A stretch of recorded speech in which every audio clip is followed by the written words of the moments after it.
Good evening, everyone. I'm Dr. Namitha. So I'll be presenting a session on biotransformation of xenobiotics today.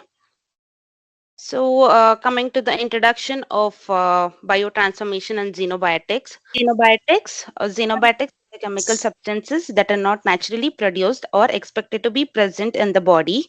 They include drugs, chemical pollutants, food additives, and industrial chemicals. Coming to the biotransformation of xenobiotics, let's see what is biotransformation. Biotransformation of xenobiotics refers to the enzymatic conversion of foreign chemicals, that is xenobiotics, within an organisms, primarily to facilitate their elimination. So you can see in this picture, when the drugs are taken into the body, they get metabolized. The major organ for metabolism is liver. So once it is taken, it gets metabolized in the liver through phase 1 and phase 2 reaction. You are going to see it in the further slides, and get excreted from the urine or through the feces. So, xenobiotics that permeate the cells with higher rate of passive diffusion. The main property of the xenobiotic, it is lipophilic. It will be lipophilic. So, high rate of passive diffusion occurs, which enables them to be absorbed from the gastrointestinal tract, lung, or skin, depending upon the route of exposure. Biotransformation plays a key role in the elimination. Without biotransformation, a highly permeable xenobiotic excreted in the urine or bile will be reabsorbed into the kidney or intestine, rather getting it eliminated. If a xenobiotic can permeate a cell with high rate of passive diffusion but cannot be biotransformed at appreciable rate, then the xenobiotic can have a longer residency time in the body. So for this example is dioxin, that is 2378 tetra chloro dibenzo p dioxin, or TCDD. This illustrates this principle. Dioxin permeates the cell with high rate of passive diffusion, but it is largely resistant to the biotransformation. For this reason, dioxin and other numerous polyhalogenated aromatic hydrocarbons, that is PCDs, PCBs, PPBs, and other industrial chemicals present in the environment, are renowned for their persistence in the body and for bioaccumulation. So most of you know this dioxin incident, that is in the Civiso, the picture I have presented here. So there was an accident in the Italy wherein this dioxin was leaked into the environment. This created lot of environmental pollution, wherein the population which were residing over there suffered with lot of male and female infertility and severe skin reactions. Also, it was bioaccumulated, and further children and grandchildren were subjected for the studies. They also had suffered with infertility issues. Also, this dioxin was a potent carcinogen. So this lesson from the dioxin and related compounds was a boon to the pharmaceutical industry. This halogenation is not an obstacle to the passive permeation, but it is an obstacle to the biotransformation. So pharmaceutical industries took an opportunity to utilize it.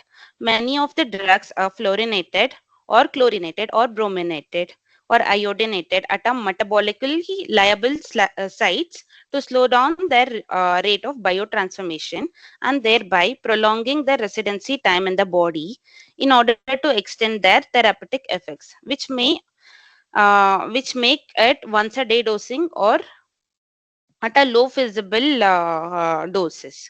For example, for such chemical modification as morphine to diamorphine, that is heroin.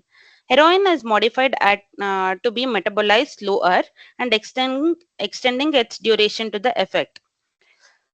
Estradiol is converted to ethylene estradiol. Ethylene substitution decreases the metabolism of the estradiol, allowing for more sustained hormonal activity in contraceptives. Ampicillin to amoxicillin, adding hydroxyl group makes the amoxicillin more resistant to the degradation and prolonging its action. Prednisone to prednisolone. Prednisone is converted to prednisolone in the body, slowing its metabolism and extending corticosteroid activity. Also, certain drugs are modified to alter its pharmacokinetics through changing in its drug delivery rather than the chemical structure. For example, for such pharmacological modifications are sustained release, transdermal patches, liposomes and nanoparticles, microspheres and implants, hydrophilic matrix delivery systems, osmotic pump systems, buccal and sublingual tablets, smart polymers and hydrogels. So coming to the sustained release tablets, example metformin, which is an anti-diabetic drug.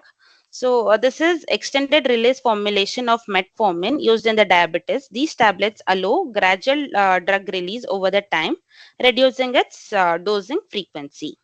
Transdermal patches, example is nitroglycerin, which is used for angina. These patches provide continuous drug delivery through skin for prolonged action. Liposomes and nanoparticles. Example is a doxorubicin, which is an anti-cancer drug used for cancer treatment. Liposomal formulation encapsulate drug and the lipid-based carriers to improve targeting and to reduce the toxicity. Microspheres and implants.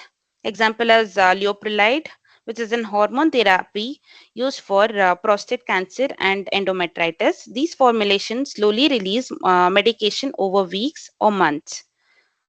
Next is hydrophilic matrix delivery system, which slow down the drug dissolution and absorption in the gastrointestinal tract.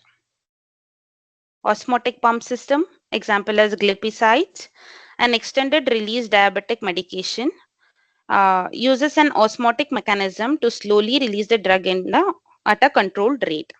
Buccal and sublingual tablets, example fentanyl buccal tablet, which is a pain relief tablet. These allow rapid absorption through the mucosal lining of the mouth.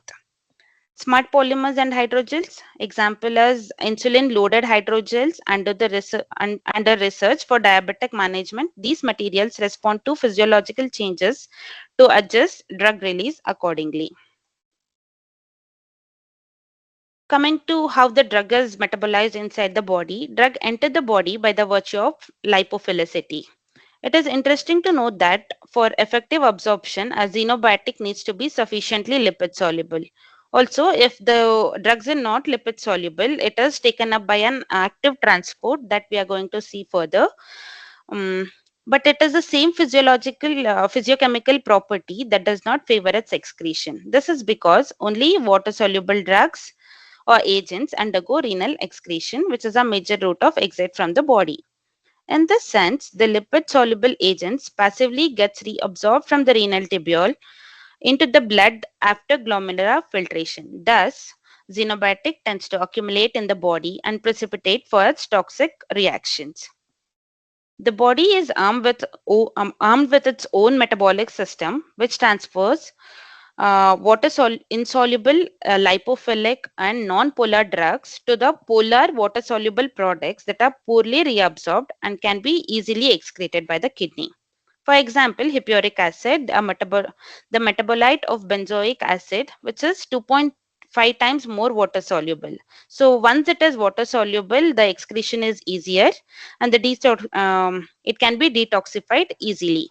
In contrary, N-acetyl derivatives of sulfonamides are less soluble than the parent drug. So it gets reabsorbed in the kidneys through the glomerular filtration and gets precipitated in the kidneys, causing crystalluria. Biotransformation results in the pharmacological inactivation of the drugs. Not only the biotransformation is not only for the inactivation, it also yields in the metabolites which are equally active. It also does toxicological activation, which results in the formation of reactive metabolites. Also, it does converts the inactive drugs to the active form. So let's see the examples. Biotransformation results in pharmacological inactivation of the drug, that is the formation of metabolites with little or no pharmacological activity. For example, conversion of phenytoin to p-hydroxyphenytoin, an anti-epileptic drug by glucuronide pathways. So conversion of metabolites with an equal activity. Example for this is phenylbutazone to oxyphenbutazone by glucuronide and hydroxylation pathways. Oxyphenbutazone was previously used as an NSAID, but now it is withdrawn from the market as it led to the severe bone marrow depression, also Stevenson Johnson syndrome, which is a dangerous skin reaction. Again, the biotransformation causes toxicological activation, which results in the formation of metabolites with high tissue reactivity. That is conversion of, for an example, we can see paracetamol to its metabolite, that is N-acetyl P-benzoquinone imine. This leads to hepatic necrosis when these metabolites saturates the sulfate and glucuronide pathways and CYP450 enzymes. As in the paracetamol, when you take it in a normal dose, it does not cause anything. But when it is taken as an overdose, although receptors are saturated and it causes hepatic necrosis. Inactive drugs, that is prodrugs, is also depends upon the biotransformation of the for activation process being called as pharmacological activation. Conversion of enalapril to enalaprilat, which is an antihypertensive drug. So let's see some more examples for pharmacological inactivation and equal activities. Coming to the pharmacological inactivation, the parent drug amphetamine is converted into an inactive metabolite, that is phenylacetone, which is easily excreted. Phenobarbital is converted to phenobarbital. Phenytoin is converted to p-hydroxyphenytoin. When it comes to the second possible chances, that is no change in the pharmacological activity, that is amitriptyline, which is converted to nortriptyline.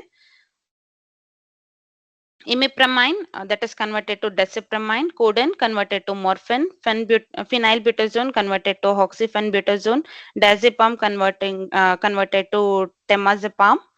Digitoxin converted to digoxin. Toxicological activation. So the normal parent drug, which is getting converted to a reactive metabolite, which is more harmful. For example, is isoniazid, tissue acetylating intermediate, paracetamol, which is getting converted to imidoquinone of an nitroxylated metabolite. Pharmacological activation, that is the prodrug getting converted to an active pharmacological agent. Aspirin getting converted to salicylic acid. Phenacetin getting converted to paracetamol. Sulfasalazine getting converted to melaslamine and sulfapyridine. Rivampicin getting converted to penicillin. Enalapril getting converted to enalaprilat.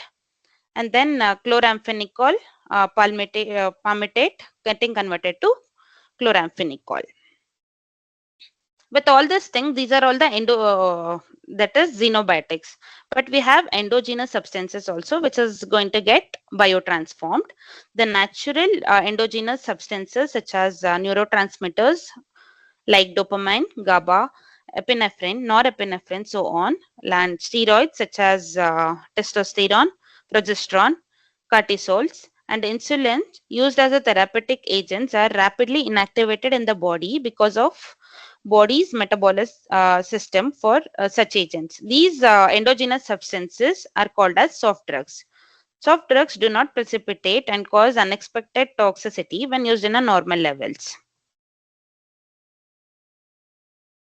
Drug metabolizing organs. So once the drug is taken in the body, it has to get metabolized and get eliminated. So which are all the which are all the organs which are involved in the metabolism? Let's see in the slide.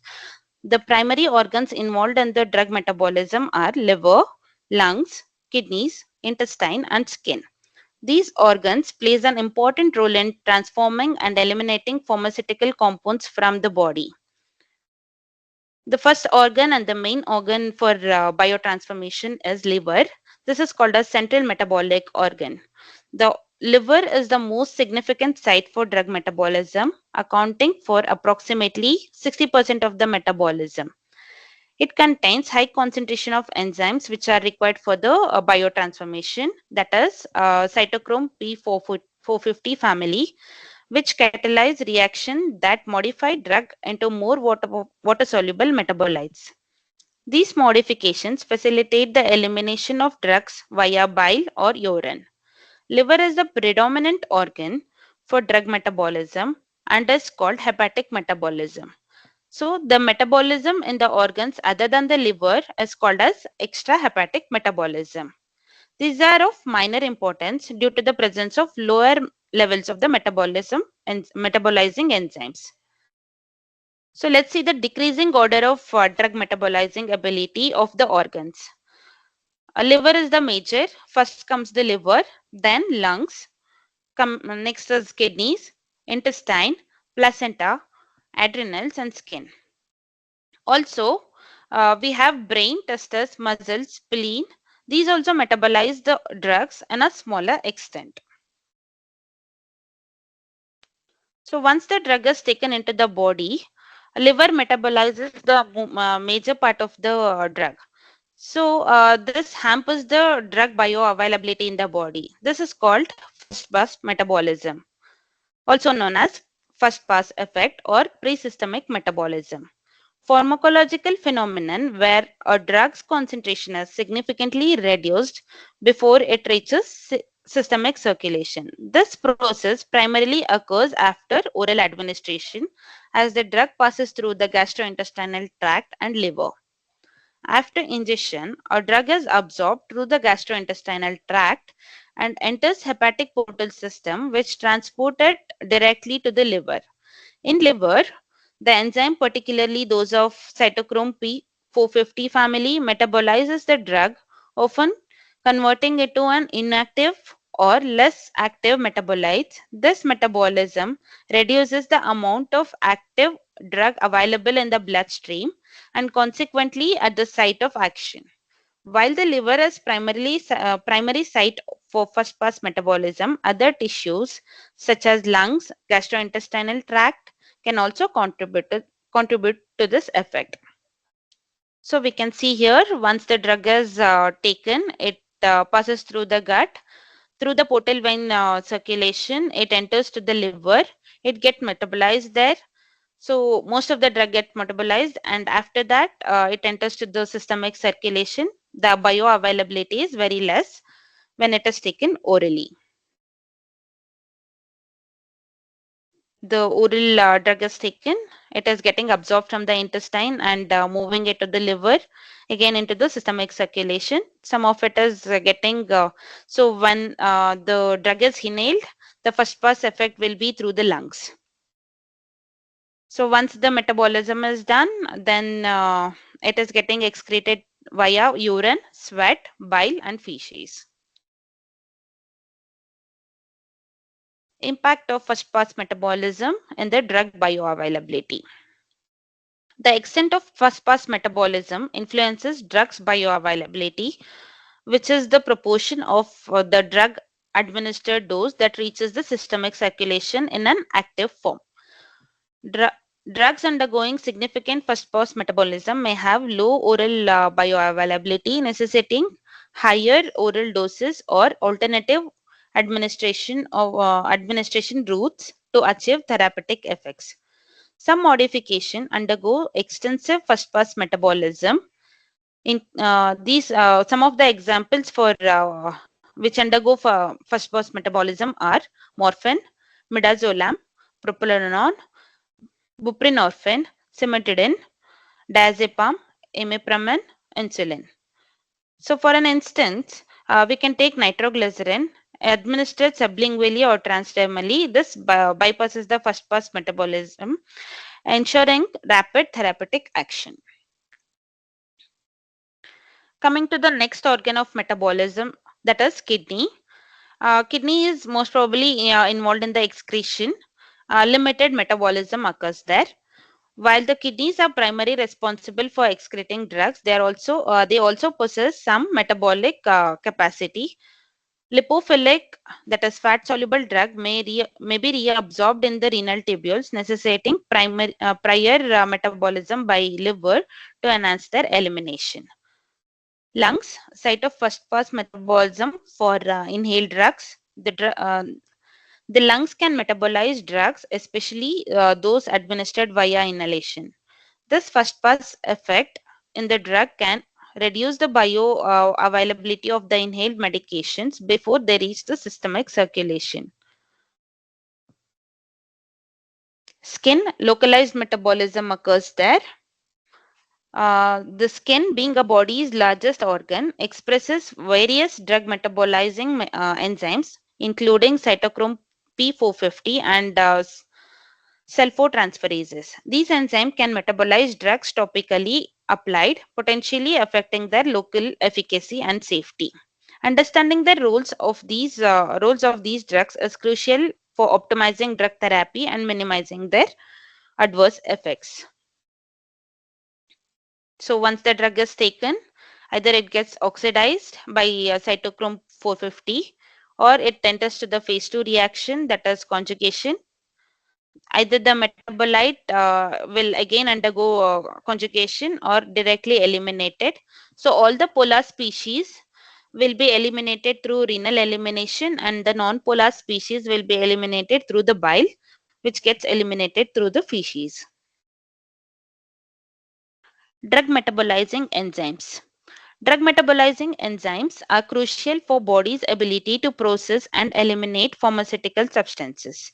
The enzymes are broadly classified into two categories, microsomal and non-microsomal enzymes.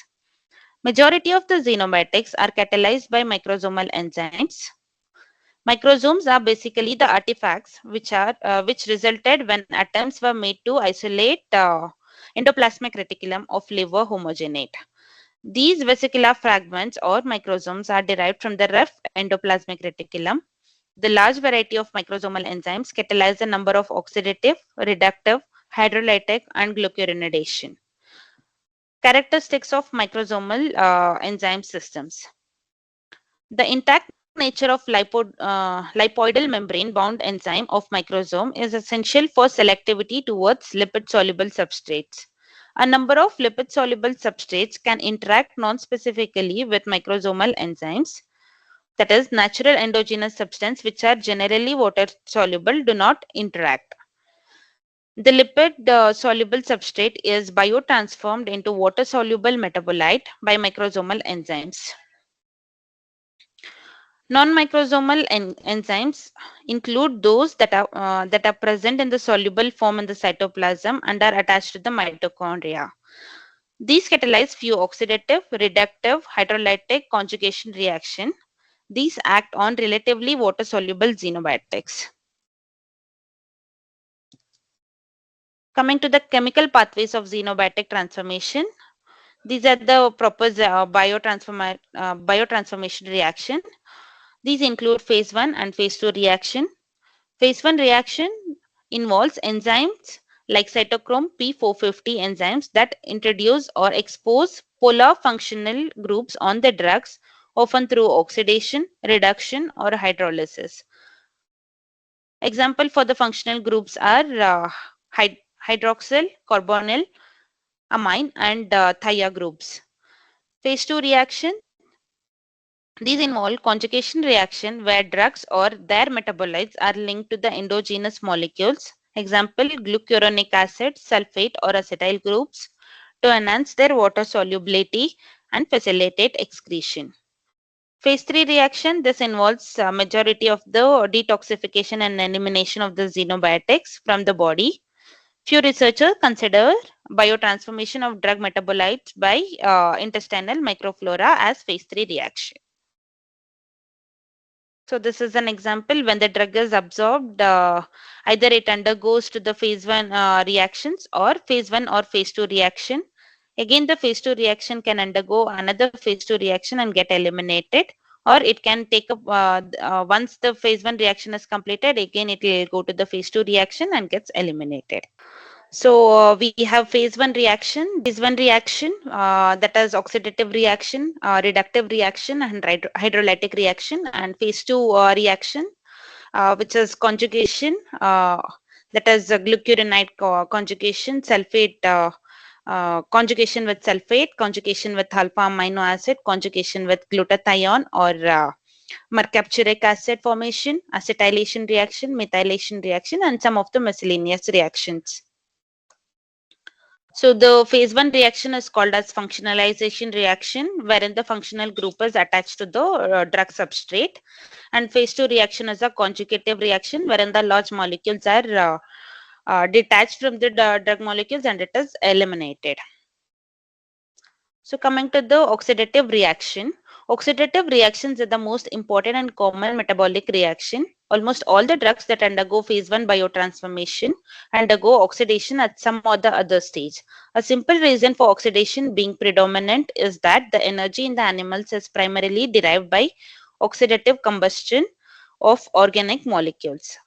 Oxidative reactions increase hydrophilicity of the xenobiotics by introducing the polar functional group such as OH group, that is an hydroxyl group. These can be easily undergone for the phase 2 reaction and can be excreted by kidneys. Oxidation of xenobiotic is not specifically catalyzed by number of enzymes located in the microsome. Such enzymes require both molecular oxygen and reducing agent, that is NADPH, to affect reactions. These are called as mixed function oxidases because it involves a lot of chemical reactions, which is both oxidation and reduction reaction. Also, one oxygen atom is involved in the reaction. It is called as monooxygenases, and functional group is attached. That's why it is called as hydroxylases. The reaction would be RH as a substrate and oxygen will be added, and NADPH, that is an energy molecule, which gives an ROH plus water, and it is NADPH will be reduced to NADP plus. This multifunction oxidase system located in the endoplasmic reticulum of hepatic cell is composed of three components, that is heme protein, which is called as cytochrome 450, which is a terminal oxidases. This transfers oxygen to the substrate RH, and it converts it into ROH. Flavoprotein, cytochrome P450 reductase, this is also called as cytochrome C reductase. This is energy dependent, that is NADPH dependent, functions as an electron carrier. This catalyzes the reduction of cytochrome P450 to ferrous form by transferring an electron from NADPH. Another one is heat stable lipid component, that is phosphatidyl colon, facilitate electron transfer from NADPH to CPY450. So let's see the cycle, CYP450 oxidation and reduction cycle. So once the drug is taken, it gets complex with the CYP450 enzyme. This is a complex and it gets reduced to CYP450 Fe2 plus and substrate RH. For this, oxygen atom is added and then it gets hydroxylated by the water elimination, and again the CYP450 is utilized for another drug molecule and ROH is released. This is to show how it is done. So in the liver, phase 1 reaction will be occurring. After that, it goes to the phase 2 reaction and enters to the phase 3 reaction, that is an elimination. Oxidation involves different kind of reaction, wherein the oxidation of aromatic carbon atoms, formation of reactive intermediate iron oxide, which are highly reactive. Upon rearrangement, it yields catechol and glutathione conjugates. For example, conversion of acetanilide to paracetamol, and also conversion of phenylbutazone to oxyphenbutazone. The products which are formed are very highly reactive, are in epoxides, and are carcinogenic and cytotoxic. However, these gets converted to the phase 2. This will undergo the phase 2 reaction to make it less toxic. Oxidation of olefins.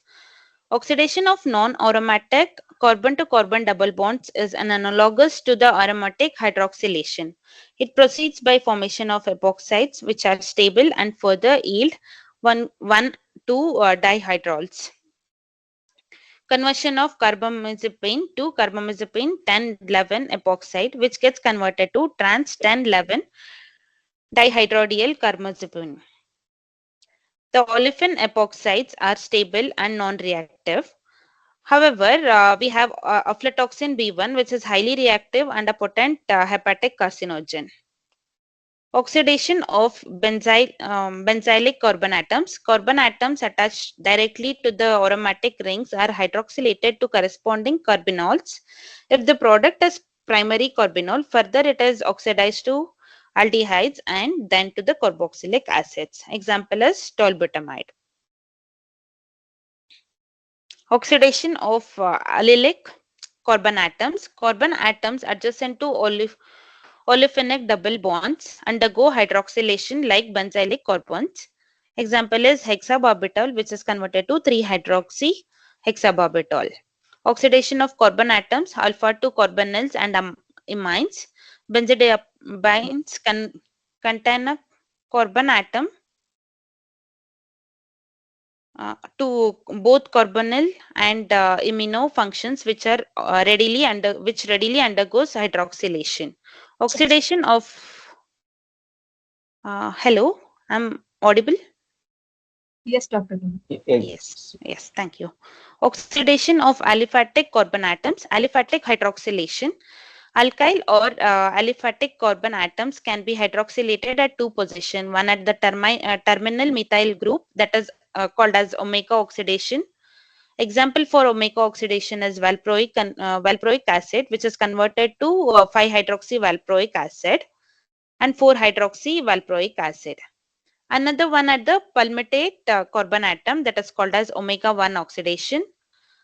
Example for this is parbendazole, which is converted to 1-hydroxy parbendazole.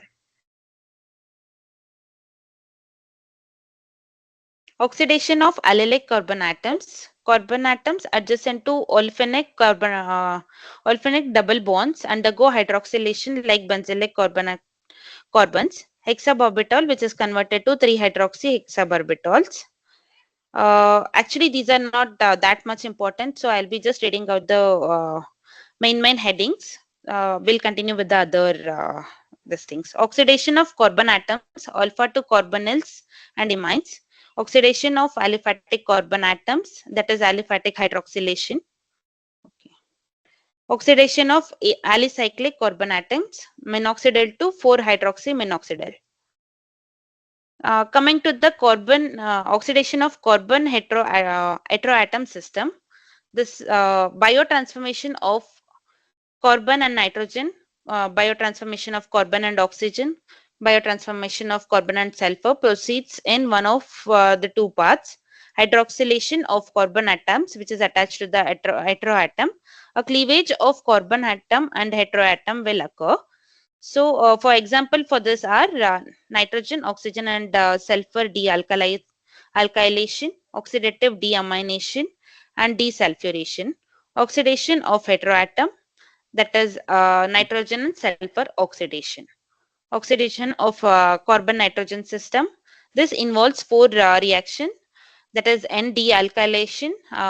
Example for this is methamphetamine, oxidative deamination, amphetamine to phenylacetone plus ammonia, N-oxide formation, nicotine to nicotine 1 oxide, N-hydroxylation, paracetamol to N-hydroxy metabolite, which results in a reactive electrophilic imidoquine, resulting in a covalent bond binding with the liver and causes hepatic necrosis. Oxidation involving carbon nitrogen systems. Nitrogen containing compounds can be divided into aliphatic and alicyclic aromatic and amides. These oxidative alkylation form tertiary and alicyclic amines, which involves two steps, hydroxylation and alpha carbon, and nitrogen followed by dealkylation. Removal of alkyl groups, particularly methyl groups, from tertiary aliphatic and alicyclic amines is carried out by CYP and referred to as oxidative and dealkylation. Oxidation of carbon sulfur system. Sulfur dealkylation. results in the formation of thiols. Desulfuration, cleavage of carbon-sulfur bonds. Example for this is parathion to paraxon. Sulfur oxidation results in the formation of sulfoxide, that is phenothiazine to phenothiazine sulfone. Oxidation of carbon-oxygen system. Oxygen dealkylation results in the formation of alcohols. Codeine to morphine, oxidation of alcohol, carbonyl, and carboxylic acid. These reactions are catalyzed by non-microsomal enzymes, dehydrogenases. Ethanol is converted to acetaldehyde and acetic acid, and this enters to the Krebs cycle.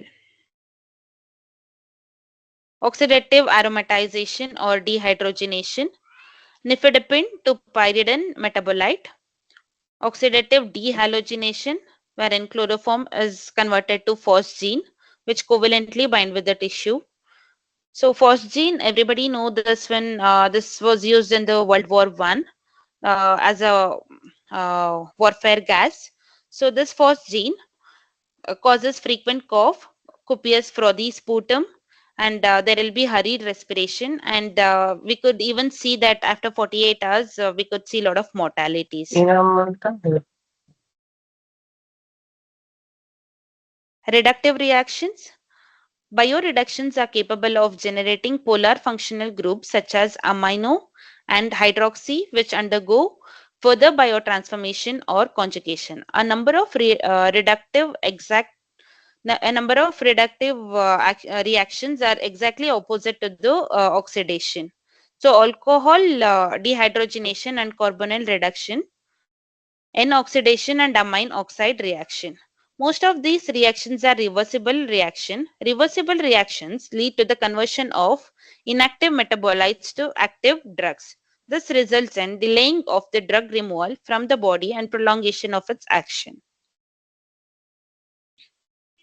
Coming to the examples for reduction reactions, nitro reduction catalyzed by nitro reductase transforming nitro groups into amines, common in the metabolism of certain drugs like chloramphenicol. Carbonyl reduction, ketone and aldehydes are reduced to alcohol by enzyme like aldoketo reductases. This helps to modify steroid hormones and drugs like cortisone to hydrocortisone. Disulfide bond reduction converts disulfide bonds to thiols in proteins, critical in cellular regulation and antioxidant defenses. Reductive dehalogenation removes halogens from the organic compounds. This is important in bioremediation as microbes detoxify environmental pollutants by this way. Azo reduction reduces azo bonds in compounds like dyes and some drugs. Gut bacteria play a major role in breaking down azo compounds.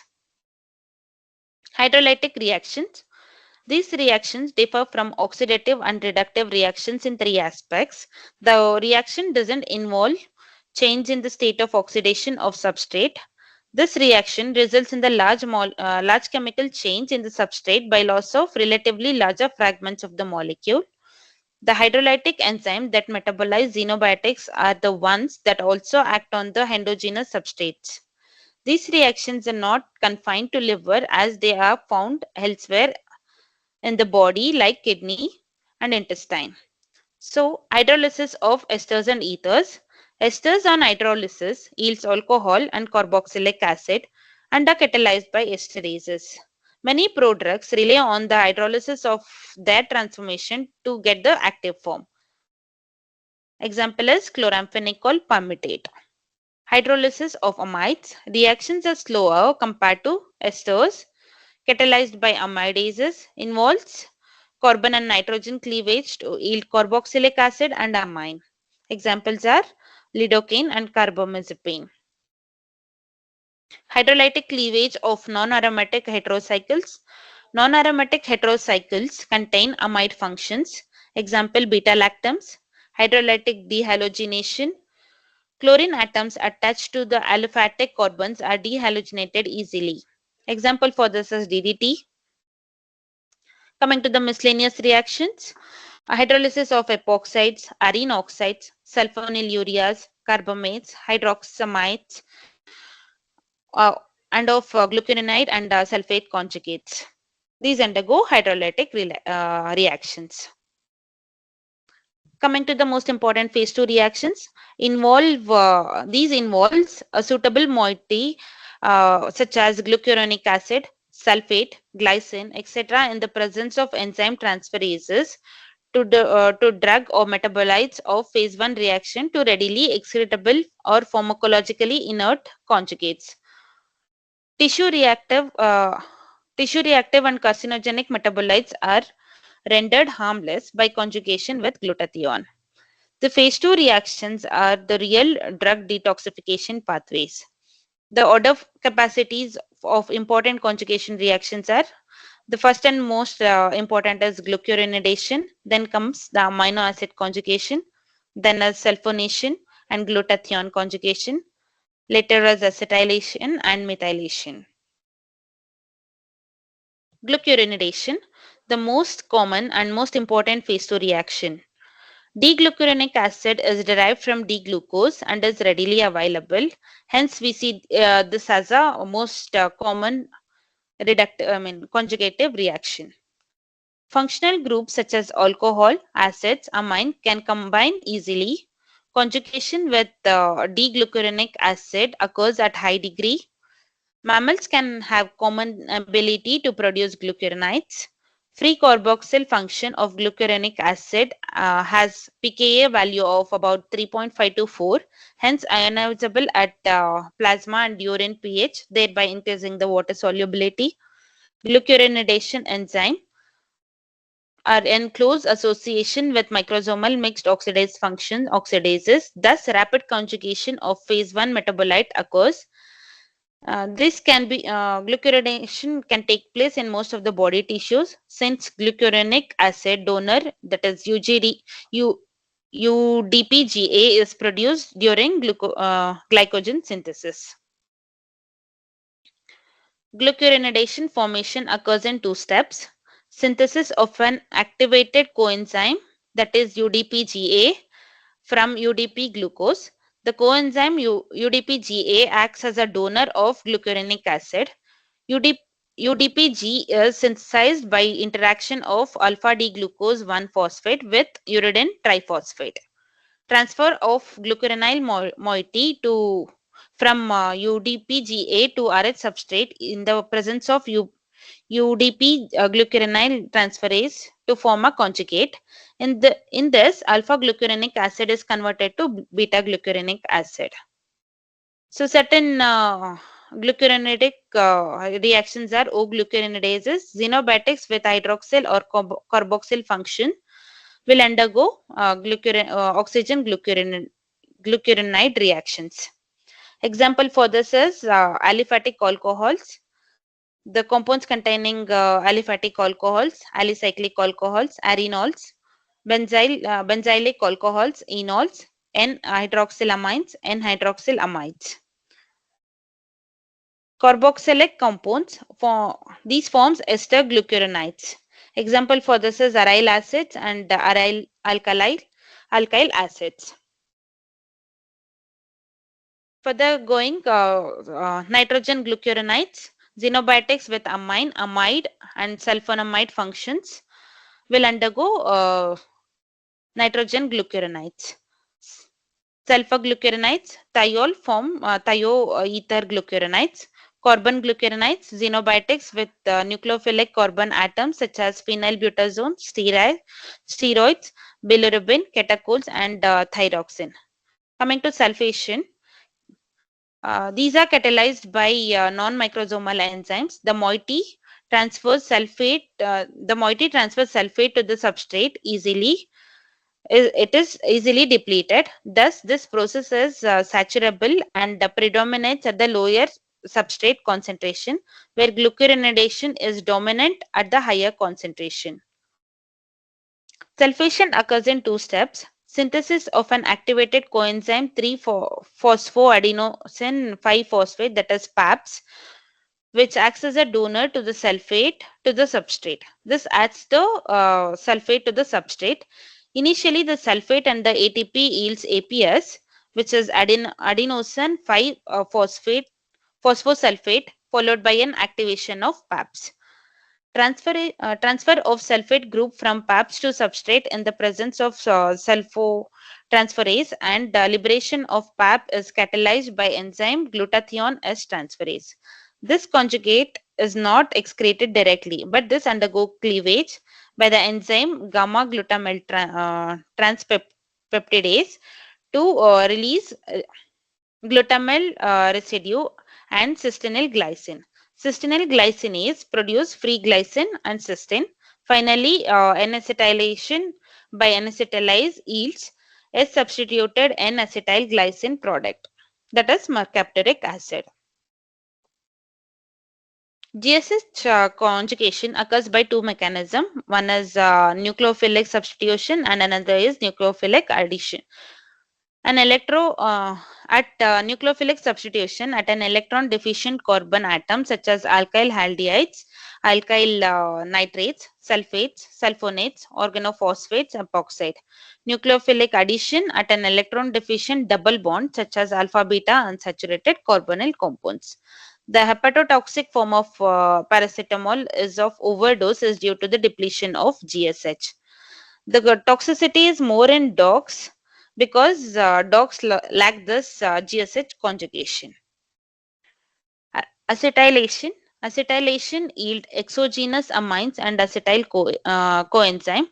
Enzymes involved in is non-microsomal N-acetyl transferase, the important pathway for alcohols and thiols.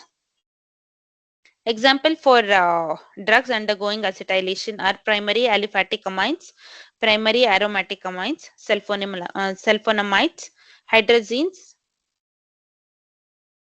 Methylation differs from general characteristics of phase 2 reactions. Metabolites formed are not polar nor water soluble. Metabolites formed have equal or greater pharmacological activity, that is morphine formed from normorphine. Reaction is of lesser importance in the metabolism or xenobiotics. It is important for biosynthesis of adrenaline or and melatonin and inactivation of endogenous substances, that is noradrenaline, serotonin, and histamine. So once the drug is taken, the lipophilic species will either undergo oxidation or hydrolysis and reduction reaction. So once it is oxidized, then the most of the oxidation reaction will go to the phase 2 reaction, which is of glutathione conjugation. If it is undergoing hydrolysis or reduction reaction, then it is going to the sulfation and acetylation glucuronidation. Factors affecting the biotransformation. This will be actually taken in the next class. Just as a gist, I'll be giving it here. The factors affecting biotransformation is physiological factor, wherein age, sex, diet and nutrition, hormonal status. The complete brief description will be taken in the next class. Genetic factors, genetic polymorphism, ethnic and individual variation, environmental and external factors, exposure to the pollutants and chemicals, drug interactions, smoking and alcohol consumption, pathological conditions like liver diseases, kidney dysfunction, cardiovascular disorders, enzyme induction and inhibition, how it varies, that will be taken in the next class.